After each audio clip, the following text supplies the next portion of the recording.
Hello, and welcome to the Amateur of Life and Death podcast. I'm Liz Plumpton. Each episode takes a look at a different aspect of the wonderful world of amateur theatre and features an amateur theatre maker talking about their theatrical life, theatrical loves, and the times when they've died on stage. This month's episode focuses on Kevin Elyot's 1990s masterpiece, My Night With Reg. I'll be talking to David Baldwin about his life and loves in amateur theatre and about the play My Night With Reg, which David is appearing in at the Crescent Theatre. And now I'm delighted to be joined by cinema programmer, former journalist and actor David Baldwin. Hi, David. Hello. Thank you so much for coming onto the podcast. It's great to see you. You are welcome. So David is currently rehearsing and will be appearing in the play My Night With Reg by Kevin Elyot, which is being produced at the Crescent Theatre, Birmingham from the 8th to the 15th of July.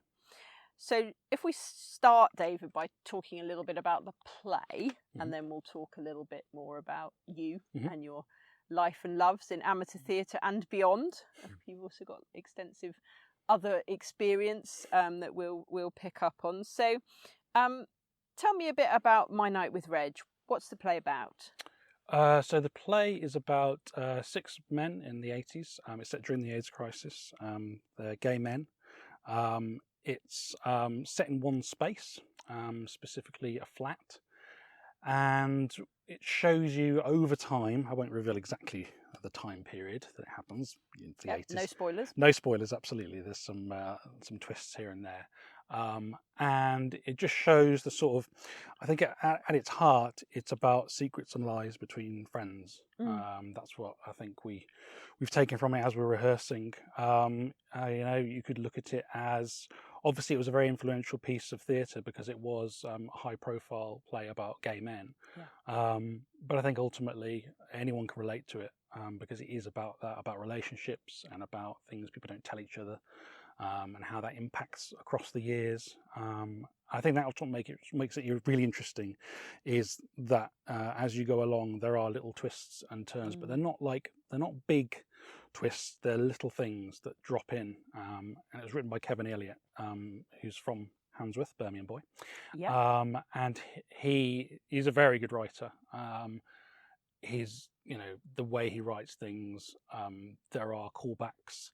Something's dropped in, and then 40 pages later, that's a major plot point. Yeah, and that's why it's such a good play, and that's why we're really enjoying it, because they're complex characters as well. Every character gets a moment. I would sometimes wonder if that's because Kevin Elyot used to be an actor, and so every actor in it, even though you might have a relatively smaller part compared to someone else, you all get moments that you can really lash your teeth into. Yes, I mean, I've seen a rehearsal, I should say, at this point. And yes, you're right. There aren't any parts that just serve to move the plot on. The more supporting roles all still have a character and also have some kind of character arc, really. Within the play, which makes it, I guess, rewarding. For the actor. And it's interesting as well. I'm only in Act 2, but I'm mentioned in both acts, and so it's almost. You find out you hear about it beforehand, and then you find out what happened to me after. You don't see any of it, you just hear about it. And it's really interesting although you might not see me for the entirety of the run, my character is mentioned, and so you are weaved in. So every character is weaved in to some degree, different degrees, which is great. So the play is set during the mid-1980s, kind of at the, I don't know about the height, but certainly at the point at which the AIDS and HIV crisis had really come to the fore in the public consciousness, and also sadly in terms of the large number of people being diagnosed and dying from the illness. It was first produced in 1994, and we are now putting it on in 2023. So I think we've touched on this a little bit already, but does it have a universal appeal? Is it a history piece, or does it have something to say to us now as well? Yeah, definitely. I think it's always the same with great theatre, isn't it? It might be set in a specific time or written in a specific time, but it resonates for everyone. I mean, even just a simple thing as when I was talking to the director, Rod, the fact that, they don't mention AIDS or HIV in the play at all. They just say at one point, they say this person's died, and everyone knows why they died. And how that resonates today, again, during the pandemic, the early stages of the pandemic, if someone said they died, you think, oh, it was COVID. Yes. You you didn't think otherwise. And so again, it's like, very different situations. And of course, the response to the AIDS crisis was tinged with homophobia, and there was some awful, almost in a way, a sort of, oh, well, let's not bother looking into that because it's only killing gay men. So what does it matter? And then, of course, once they realise, oh, no, it's actually killing everyone. All diseases will kill, they're not, what's the word? I can't remember the word, but they're not selective. Yeah, exactly. They're not selective to that degree, I think. I'm no doctor, but yeah, I think that's why it's such a good play.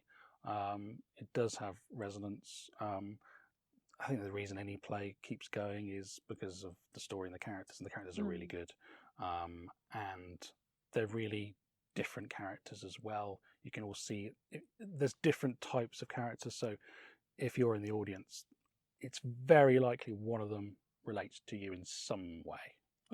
Just in terms of their personality, in terms of where they are in their life, because there's a bit of a few different ages as well, different personality types. Someone's flamboyant, someone's a lot more reserved, and that's really an interesting part of it as well. Because I think that was why the play was so good, because when people can create stereotypes in their head as to what a gay person is, but actually my character is not flamboyant and is not over the top and is not, and just wants to settle down, have a life, and not worry, worry about, doesn't go out much at all. He's obsessed with conservatories. He's quite dull. So yeah, tell us a bit about what it's like to play a character like that, because I suppose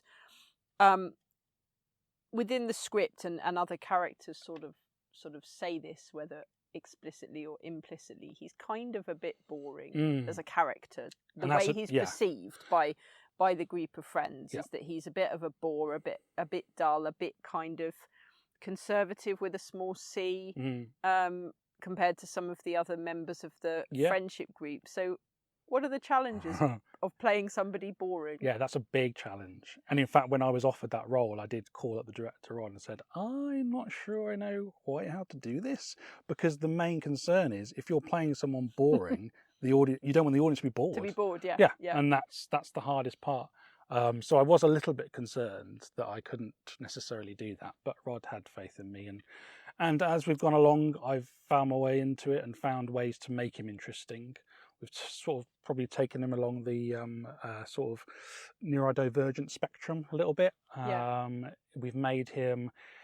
There's humour to be had in boring as well. I find. Absolutely. I think there's the first time you're introduced to him, I'm just talking about conservatories to people who are bored out of their minds, and that's quite funny. Just somebody who cannot conceive. But also in a context, again, without too many spoilers, where that's a slightly odd topic of conversation. Yeah, at that particular point, why is this person? We won't reveal anything, but it's not the kind of place you need to be waffling on about conservatories. And so there's little things, they'll have to give someone an awkward hug at one point. Those kind of things you can play with a bit more. Because of course, there's a couple of characters who are just full of flamboyant, have all the best lines, amazing, they're really funny and all this, and you're just like, oh gosh, I've got to really up the game here, otherwise I'm just going to disappear. But if you think about friendship groups and groups of your own friends or people you wouldn't have 6 people who are all friends who are all like that, because they'd just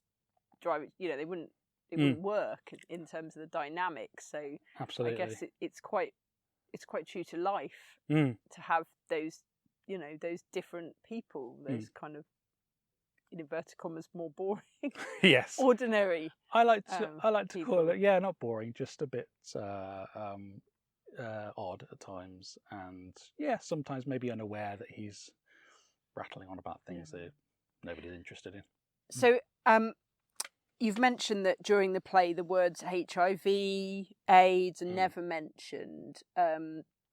How have you approached it in rehearsals? Have you talked much about the AIDS crisis and the kind of the mood at that time?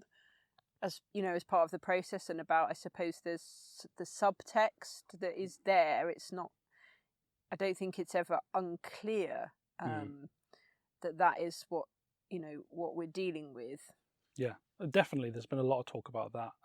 Rod, the director, gave us some books to read before we started, just looking into that area, and some novels as well. Alan Hollingsworth, the Swimming Pool Library. That's the title. It's it's a really interesting book, and it's set during that time, and it's sort of on the cusp of it's that period between when homosexuality was no longer illegal and when the AIDS crisis came along. There was sort of a almost a hedonistic time. It's like, oh well, you know, this is fantastic, we're finally, and then along comes this disease to completely destroy, and not to ruin anything, I don't want to, but it's the play touches on that in terms of its form, in terms of the way it's constructed, and so it's a tragic comedy.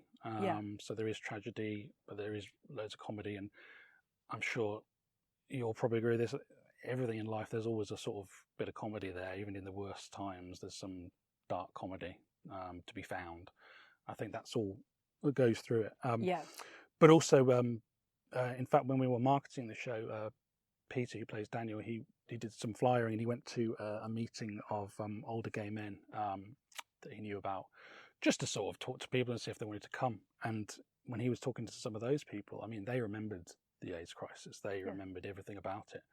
And one of them got very upset and was holding himself and was basically, you know, close to tears, because it was awful. All your friends were dropping dead, and it's there was a whole generation of people, not only gay men but gay men as well, who died, you know, in the prime of their life or before even the prime of their life, and so there was, I think, a huge loss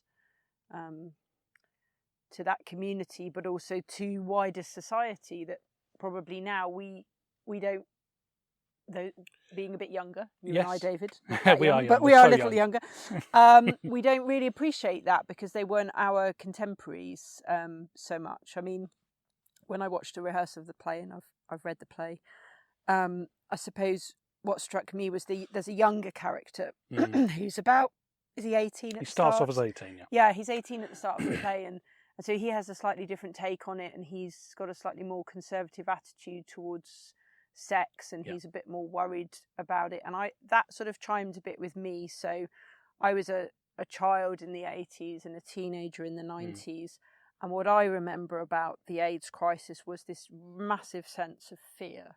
It was like, don't sleep with anybody, don't sleep with people without a condom, you know, you're going to die, it's awful, and that kind of sense of just, and I guess we saw that a little bit in the early days of COVID as well. Yeah, a little bit. Of people thinking, I can't go out, I can't talk to anyone, I can't touch a door handle, I'm going to catch COVID and die. It's that paranoia, isn't it? Yeah, so that was interesting from a slightly more removed perspective. I think, as a topic, and obviously there was a lot of rampant homophobia in the press.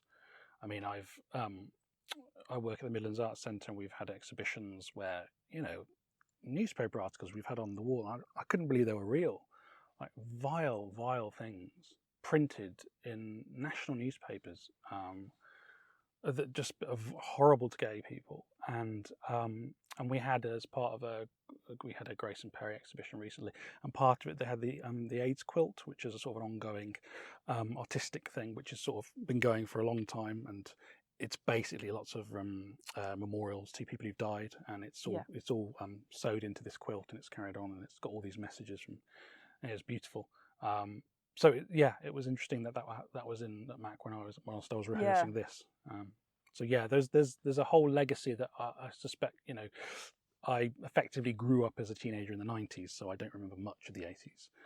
You know, I didn't really. I didn't remember, you know, how bad it was. And you hear these stories, and some of the books I've read whilst doing some research, it was also the era of Section 28. Yeah. So that when I was at school, that was very much, you know, Yep. that was very much in place and very much informed conversation or lack of conversation about sexuality and sex education, all kinds of things. And we talked about that with the characters as well, like in terms of their ages. So I'm the oldest one in it. I am the oldest cast member. Yes, sorry. But we talked about when he's the only one who would have been basically living as a gay person whilst it was still illegal. Yeah. And that's interesting. That would mid-60s. Yeah, absolutely. I think it was 67. I believe. Yeah, yeah. 67. So that's a fairly big in terms of he would have been known he was gay. Yeah. And to be told that it's basically illegal to be what you are would have massively affected who he was as a person. So we've sort of put that into the character as well, hopefully. Yeah. So it's a kind of period piece then, isn't it? Set in the mid-80s, as we've touched upon. You're the oldest cast member and you don't have much memory, if any, of that time. No. And the others are younger. So how do you approach that? What's it like trying to... Because it's very naturalistic play in the sense it takes place in one location, costumes, props, everything is of its time and quite detailed, I imagine. How have you gone about sort of trying to recreate that it's sort of the near past, but most of you, the director Rod, will remember it. Don't remember it. Yeah, I think Rod was actually a key part of that. We haven't mentioned, but he was a good friend of Kevin Elyot, the writer, and so he has quite a lot of insight into the play. And so, yeah, he's been very good at taking us through that, really. Taking us through specifically the AIDS crisis and how it felt. Just the fact that, because obviously when he was at Bristol University, a lot of his friends were gay, and you'd hear someone that had died, and it was usually AIDS. And so that was pretty darn awful.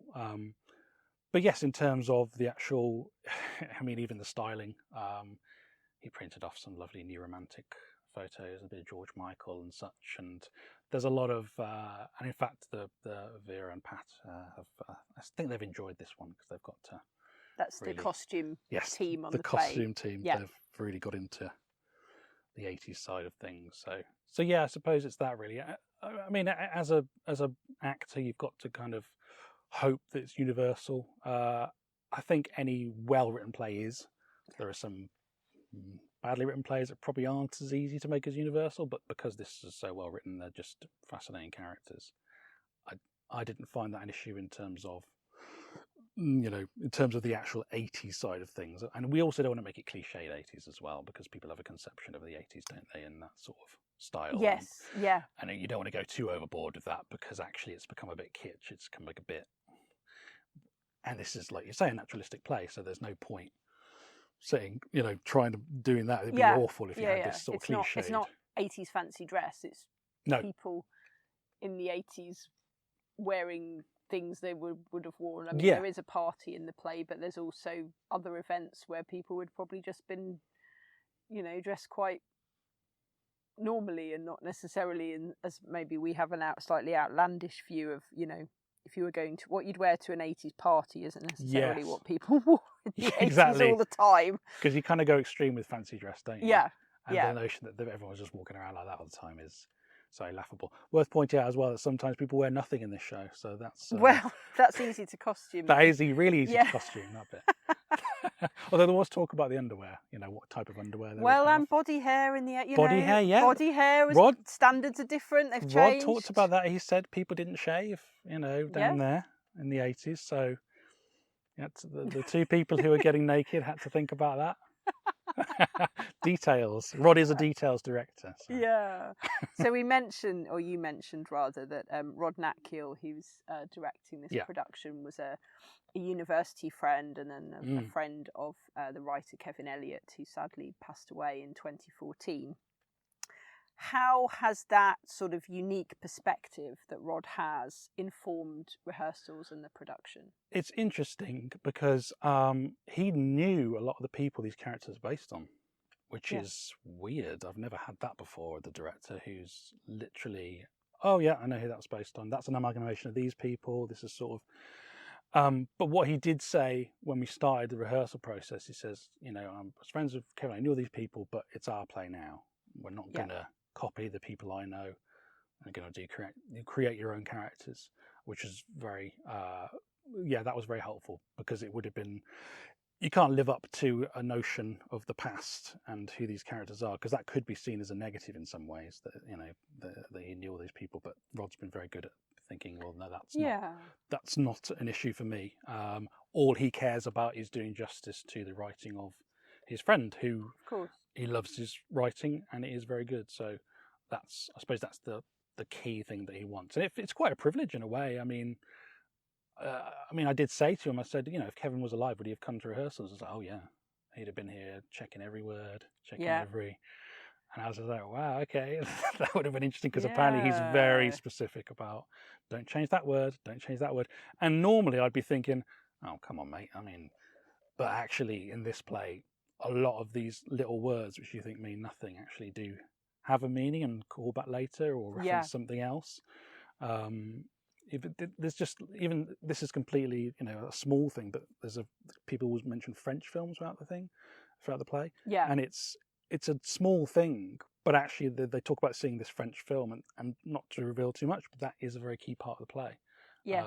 And so it's very interesting. You get these little things and you think, oh, well, it doesn't really matter if you change that word, does it? But it does.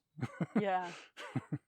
Absolutely. I suppose, it's refreshing to hear that Rod's, said that it's your play now, because I always think, maybe particularly with amateur theatre, it's always a mistake as a director to set out and think, I've got to find somebody who's going to play this character exactly like this, because we're amateurs, so we cast from who turns up.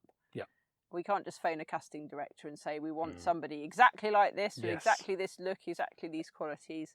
But also, even if we weren't amateurs, you always have to work with what actors bring. You have what the writer has brought. So you have the character on the page, and then you have what the actor brings. And it's, I think, a mistake to try and shoehorn the actor into an idea of the character where sometimes that isn't a good fit. So and when I was given the part, like I said initially, I was a little bit reticent. I did say to Rod, am I allowed to, try some things with this, be a bit more, because I was worried about the boring thing. The last thing you want to be is boring on stage or bored. So I did want to be able to play with that a bit and play with the comedy a little bit. And he's allowed me to do all that. So that's all good. So yeah, I was very pleased with that. So what's been the most challenging thing about rehearsing this play so far?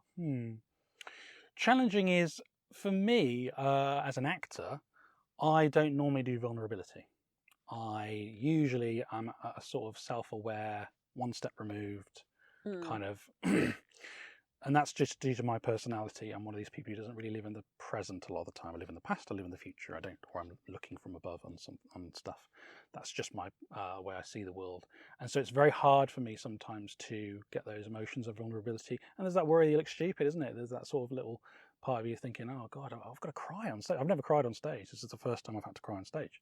And I was like, can I cry on stage? I don't know if I can do that. Turns out I can do it pretty well, I think.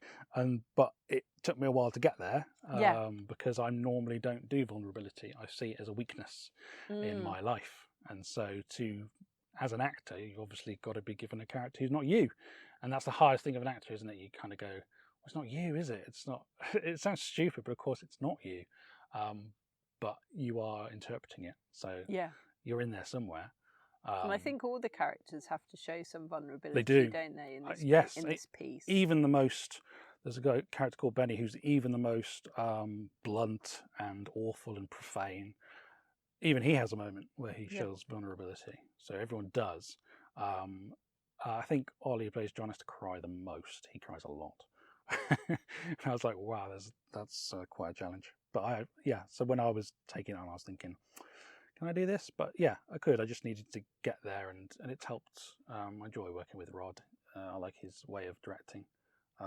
So yeah, I think fairly confident.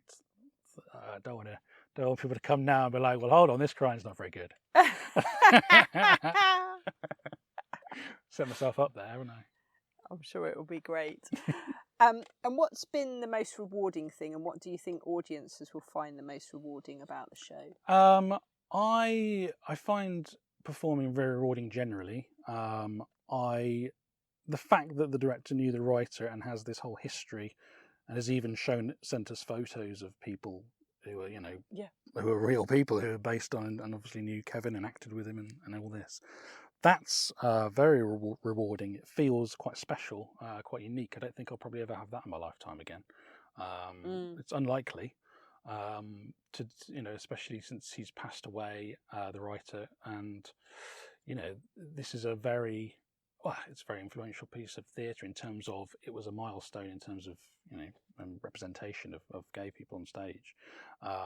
And as complex people, not just cliches or stereotypes. And it's not an issue play, is it? No, So, I mean, it's not at all. Angels in America is a great piece of work, but this is not that. This is something very different. And as you said, it's a milestone in representation in the way that it presents people's kind of ordinary lives and just the diversity of the characters in their personalities. And it's not really about their sexuality. They're just a group of friends. Exactly. Yeah. And some a bit more on the acquaintance side, I suppose. Acquaintances and friends living through a particular period and particular events. And as you said, most of them are keeping at least one secret from at least one of the others.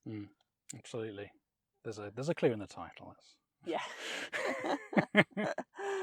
Great. Thanks, David. Let's talk a little bit more generally then about you. So, your professional background is in journalism and film, cinema programming. Yeah. So, how did you get involved in theatre? What was your first theatrical love? The first theatre I did was usually most people I think is school. I did stuff at school, but then I started doing youth theatre at the Midlands Arts Centre where I now work. Did you? I did stage 2, which is still going. It is, yeah. I did Dr. Faustus, Little Shop of Horrors, a couple of other things as well, some device shows. So yeah, that's sort of where I started doing it in a sort of more, this is my hobby now kind of thing. So that was a sort of Saturday kind of thing? Yeah, absolutely, yeah. And they did go to every year they work with Stan's Caff and they took stuff to Edinburgh. So I was never in one of those. But yeah, no, I loved doing it really. I think I was always because of my personality, I've been obsessed with and obsessed is the right word. I have obsessive compulsive disorder, like that's been with me throughout my life. I'm on medication and all that. I am obsessive about stuff, and I was obsessive about film and television, and I collected everything, and I had to watch every episode of this, and then I would write down the names and all that of the episodes. That was that was me. And so in a way, and then I enjoyed performing because it allowed me to sort of be another person. I do enjoy that side of it. I think sometimes my brain doesn't shut off, and it's nice to sort of let it not shut off but be something else, because it doesn't ever calm down. So I think that's where I get I think that's why I started doing it in a way. It was a bit of an escape, but I just like doing it. I really love comedy. Comedy has been really helpful for me in terms of my own mental health. I find comedy has been a huge help in terms of trying to process the world. And I've got 2 kids now, and all I want them to have, primarily, apart from being kind people, is to have confidence in themselves and have a sense of humour about the world, because I think those 2 things are key. If you can I didn't have the confidence, but I did have the sense of humour. Yeah, the humour. And it was a bit of a guard, like a shield against the world as well sometimes. The humour, that sort of sarcastic cynicism, all that kind of thing. And I think that's why, as an actor, I find it hard to be vulnerable, because I put this shield up when I was in my teens and I never let it down. And I should have let it down, but I have since let it down. Not just in this play, in other areas of my life. I haven't just let it down. Yeah. But yeah, so I think in a way it's been very helpful for me. There was a big time period where I didn't act, just for not particular reasons. I just didn't have. I don't know why. I just stopped doing it for a while, and then I decided to take it back up again. And somebody cast me in a production of Let the Right One In. Don't know who that was, but and that was my reintroduction to the world of acting. I didn't know that. Yes, I directed that production. You did? Yeah, and it was great fun. So yeah, I've been thinking about what you just said about humour. I suppose for me that is a really important part of amateur theatre. So even in, you know, I've directed and been involved in kind of more some dark shows. Yes. As a general rule, I do shows that are not overtly comic usually, although I have just directed The Taming of the Shrew, but even in those shows, I find, you know, in a good production, there's always a lot of laughter in rehearsals. There's always a lot of fun to be had. Sometimes there's more fun in the more depressing the play, almost. It kind of, you know, I directed The Revellanger, which is about the Aberfan disaster, and it does have humour within the play as well, but the context is horrific. But I'm not sure I've ever laughed so much in rehearsals as we did in that show. I don't know. It's a coping mechanism, I think. Sometimes it's just when you face dark things, it's quite hard to process it, and sometimes it's a nice relief. And otherwise, it's just all a bit much, isn't it? Really? Yeah, absolutely. Yeah. So amateur theatre is good for your mental health. There you go. As I'm sure our listeners already know. Watching it as well. Absolutely. Yeah. Yeah. And it's accessible too. It doesn't cost 50 quid. Yes. Or more. So if there has been one to date, has there been a particular role or show that's been the love of your theatrical life? You really enjoyed. The one I really did, we did the 39 Steps, and I mean, that's full on comedy. Yeah. That's just a load of idiots messing around on a stage. And I kind of enjoy that aspect of allowed to just be an idiot. I also like breaking the fourth wall, which you're obviously not allowed to do, but you can in some plays, and that allowed me to. And I did a couple of improv lines, which I didn't tell the director about. A couple of nights, and it was really fun, and I got a laugh, and I was like, "Oh, that was a very tongue-in-cheek style, isn't it?" Yes, it is, because it's the novel, and then obviously the film. Yeah. But then performed by just 4 actors. Yeah. So 2 of them are 3 of them are multi-rolling. I think you're the only one who's always... Yes, I'm the only one who's played Richard played Hannay. Richard Hannay, who's always the same character. But it's great fun. And yes, I can see why that would appeal to you. Yeah, I like that. I like silly... Sometimes it's just nice to... I enjoy the rhythm of comedy as well. There is a rhythm to comedy, and I don't... this is a bit controversial. I don't think you can teach people to be funny. You either have that rhythm or you don't. You just have that instinct of what is. I see courses for stand-up comedy and stuff, and I just think you can teach them the basics, but I think if you haven't got that in you, that innate rhythm of why is it funnier if you hold that a bit longer, or or do it in this tone of voice is really interesting to me. I really find that kind of interesting, and I've played with that a little bit in Reg in terms of. Because the odd line, that's quite fun for me. I enjoy playing with that and doing different slight variations on the exact same line. It's fun.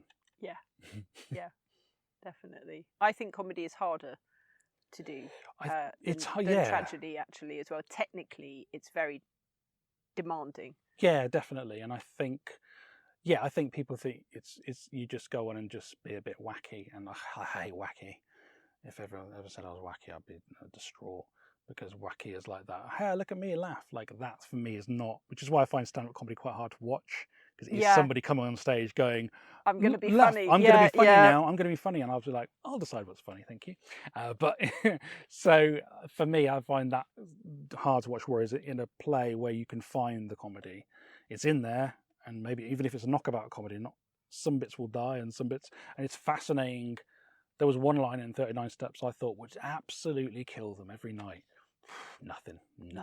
And then another line strikes people differently, doesn't completely, it? Yeah. And you just think, I just for the life of me don't know why they're finding that funnier. And I did crack up a few times on stage in the 39 Steps, but I kind of like it in a comedy when you see actors trying not to laugh. Yeah. Because it's like, they're really enjoying it. And if they're enjoying it, I can enjoy it. Yeah. So, professionally, you work a lot with film. I do. And in film. So, what are the different challenges and rewards of film and theatre? Yeah, gosh, that's a big question. Obviously, it's a very different process because the edit is the main. The edit can change everything. You could do the greatest performance in the world, and if they edit it differently, well, tough luck. There you go. You might not even be in it. That's done. I've got actor friends who they said, "Oh, I'm going to be in this film with Jim Broadbent," and I was like, "Oh, okay." And I watched it. I was like, "Well, you weren't in it." I was like, "Yeah, they're coming out." So you've got this idea of what it's going to be, and there's a lot more of film is about somebody deciding where and what the audience looks at. Yeah. Be that by positioning the camera, Absolutely. deciding what goes in and out of the edit. Whereas in theatre, you're kind of, as the actors, you're sort of direct. You know what I mean? You're sort of directing the audience where to look, and they might look somewhere else as well. Yeah, absolutely. But it's good. I mean, film is sort of almost. There are some directors. It isn't about this. They're a minority, but it's about control. Really, it's about I control what you see, what all that. There are some directors who rebel against that and will just roll a camera and just go crazy and just There's very interesting different techniques. But of course, theatre is. You can control it, but it's live and things can go wrong, and just we're in a weird frame of mind that day, and so you deliver this line wrong, and it's all very. And I'm a person who is control. I like control, obviously, obsessive compulsive, and so it's good for me to do theatre to not. So although I am saying the same lines again and again. So I have some kind of control. I really don't. There's lots of things could change. Someone delivers you have to learn to embrace a certain amount of ambiguity. Yeah, a little bit of chaos. Theatre. Yeah, which is part of its appeal, I think. That the chaos can be nice, just not too much. Yeah. So tell us about a time when you've died on stage. Wow, okay. I was going to tell you, I mean, it goes back a way. It's when I was at school and I did Crazy for You. I was in the musical. I played Bella Zangler, I think is the character's name. Yeah. Bella Zangler, okay, yeah. So, and they were basically, there's one brief scene that Bella Zangler is in at the beginning, and then later he has a proper song and all that. Yeah. And they had the camera backstage, so you could see what was going on stage. And I was sat there looking at the screen of the camera, the TV screen, showing what was on stage. Relay. Yeah. And I was like, I think I'm meant to be in that scene. And I was meant to be in that scene. You were watching it. I was watching it unfold really poorly. And I was thinking, why is this scene going so badly? I was thinking, oh, it's because I'm meant to be in it. And it's such a short scene. I just kind of went, well, by the time I get there, I mean... There's no point. So that was quite amusing. So you were popular with your fellow cast members? I was not, no. When they came off. Yeah, they were not. Like I say, it was a brief one. It wasn't like they had to do loads of covering, but you'd have to do a fair bit. But that was when I was a slip of a lad. Obviously, I'm a professional now. So do you sing and dance then, David? I do. You've mentioned a number of musicals. You've never done a musical at the Crescent. I haven't, no. I don't know if I'm necessarily... I feel like there's probably a whole contingent that just do musicals because they love the musicals. I don't think I'm necessarily that good enough to do it. I've done Little Shop and I've done Crazy for You. I've done... I'm not sure I've done another one. But I can sing. I was in a choir. I can't really dance. No, that's where I can... But I can definitely sing. I can do tenor. Probably, I mean, it was tenor back in the day, so maybe I'm more baritone now, I don't know, but I used to... There aren't many baritones out there, David. No. You'll be in high demand if you say that.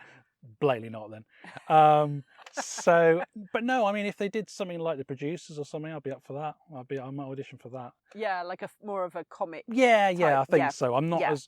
I feel like the sort of emoting and that kind of really over the top kind of... Oh, these are emotions. Like I'd find that hard to do well, but I could do. Yeah, if you think about the ones I took, Crazy for You's comedy, Little Shop's comedy. More that kind of tongue in cheek. Yeah, absolutely. Style. Yeah. So I think I'd be better at that. I went to see Heathers the musical recently. I really enjoyed that. That was kind of my kind of like dark comedy musical. I could do that. That'd be good. I'm probably too old now, but you know. Don't know how you'd look in the skirt. No, it's a fair point. As one of the Heathers, but you know, I'm up for it. If they cast me, I'll do it. Okay, noted. We've Noted. got it on tape now. And finally, David, is there one that got away? Is there a role or a show that you'd love to have done or to do and you never got the chance? Well, I love Martin McDonagh. I love his stuff, and that comes from film initially because I was in Bruges. I love from Bruges. Obviously, recently he had Banshees of Inisherin, and he's done a couple of other things and some short films as well. And that led me to his theatre work. Yes. So The Pillow Man. That's right. The Lieutenant of Inishmore, the Beauty Queen of Linnane. Yeah. So he's done lots of stuff, and they've just. I'm going to see it. They're doing the Pillow Man at the moment. I'm also going to see it. Oh well. In August. Well, I'll maybe see you there, but probably not. Probably not. But we could discuss after. Yeah. We should.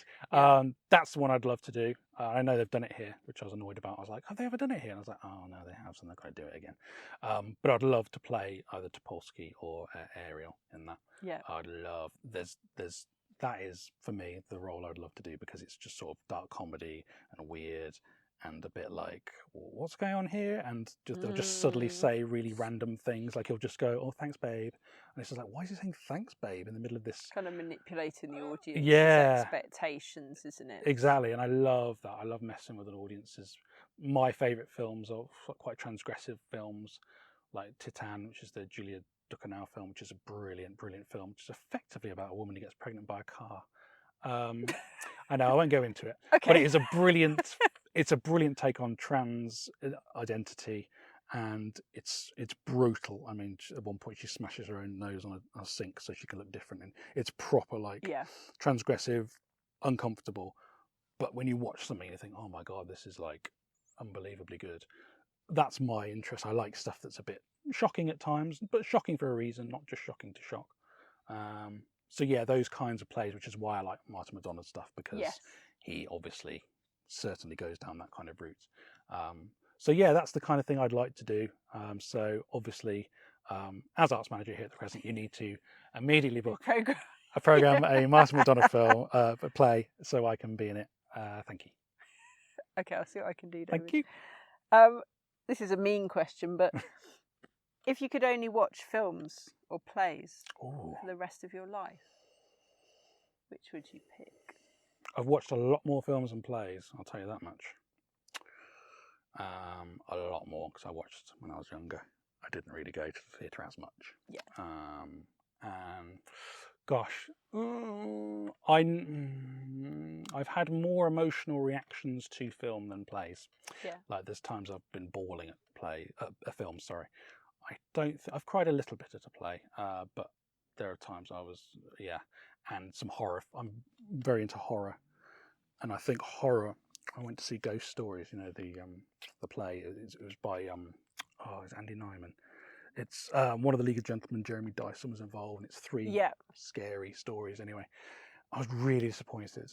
It wasn't remotely scary in the slightest. It's very hard to achieve that genuine terror or fear in that on environment. Stage, I think so. Whereas when I saw the original Ringu, the Japanese horror, I could feel my heart coming out of my chest when she crawls up TV. Spoiler.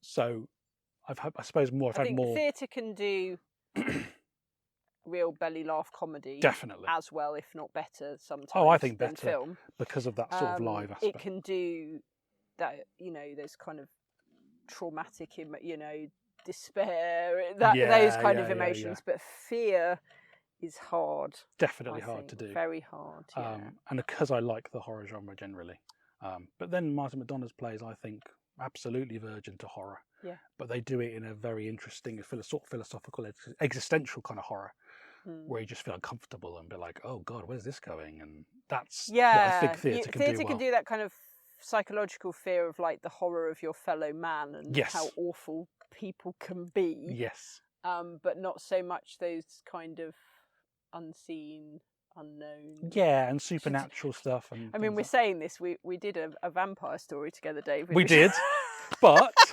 We did let the right one in, which is obviously from a short story and then a film. But I would say that as a horror is again quite existential. It's not as scary, jumpy kind of. It's just about the sort of almost the horror of being immortal at times as well, and all that side of things. And it's a young girl who's trying to make friends, and he's being bullied. So it's obviously there's a whole lot in there. I think the horror comes from the fact that you should end up rooting for the vampire and Oscar killing the bullies, and almost be like, kill them, and you're like, oh, rip their heads off. Oh no, I shouldn't be saying that. yeah, absolutely. And I think so. No, it can be. It's kind of one of those who's the monster. Who's the monster? Is it the vampire or is it these horrible the humans people? Yeah. Spoiler: it's always the human. Yeah. Always.